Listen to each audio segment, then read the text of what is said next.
Um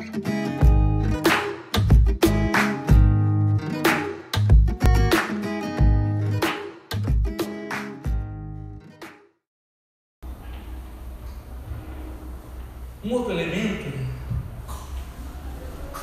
que Deus pode usar para falar conosco é o sonho.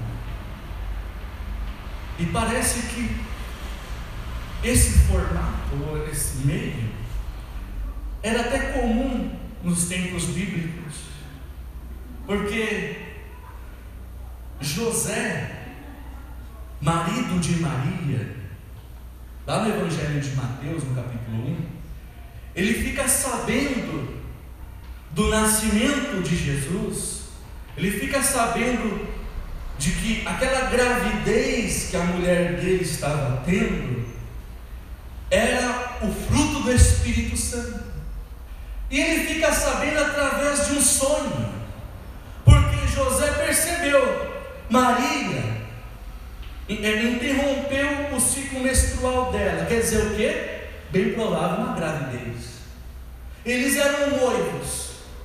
Ele falou: eu não me deitei com a mulher, e a mulher está grávida, o que está acontecendo aqui?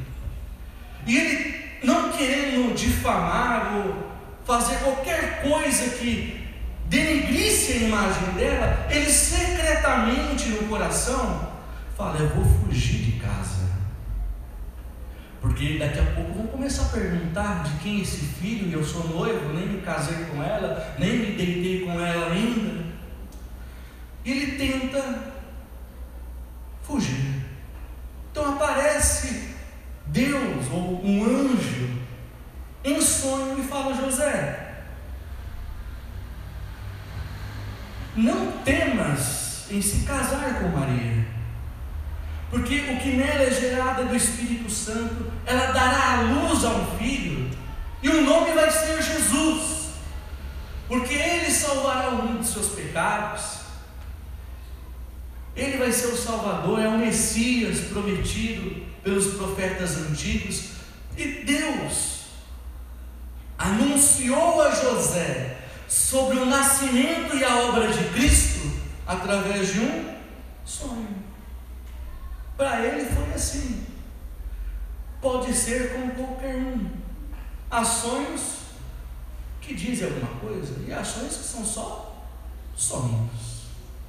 Neste caso, foi uma forma que Deus falou: se eu falar com José, ele vai acreditar, então eu vou lá e falo. Um exemplo do que isso pode acontecer de fato, uns anos atrás, quando eu fui pastor de uma igreja em Jardim São Marcos, Patrícia, acho que foi a primeira, né? É isso, Jardim São Marcos, acho que foi em 2004, alguma coisa assim. Eu tinha ido de manhã para uma reunião lá na igreja, em outro lugar, né, em outra localidade, e a gente morava a uns 200 metros, bem próximo da igreja. E eu fui lá fazer o que eu tinha que fazer, e quem ia abrir a igreja naquele dia era a Patrícia. E naquela noite, naquela madrugada, né, ela teve um sonho interessante, de que a igreja estava sendo roubada. E no sonho ela abria a porta da igreja e não tinha mais nada dentro da igreja. Estava vazio lá, não tinha instrumento, não tinha microfone, não tinha mais mesa de som, não tinha nada. E ela sonhou isso.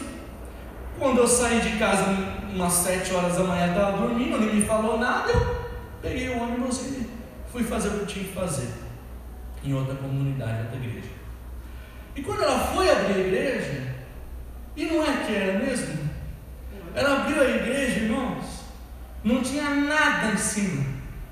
Roubaram os pratos da bateria, tinham roubado a mesa de som, o microfone, o teclado, a guitarra. E se não me engano, naquela época eu tinha acabado de comprar um microfone sem fio, com muito sacrifício. Levaram o microfone, mas deixaram a base, não serviu para nada.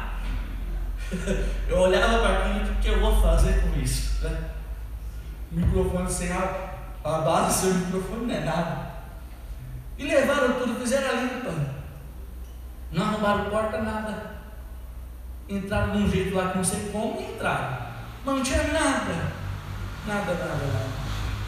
Nesta ocasião específica, Deus já tinha de alguma forma mostrado para ela no sonho: você vai chegar na igreja e não se assusta, vai estar limpa, vazia, não vai ter nada. E levaram tudo mesmo. Isso aconteceu. Então ele vai usando elementos compreensíveis a nós para falar conosco.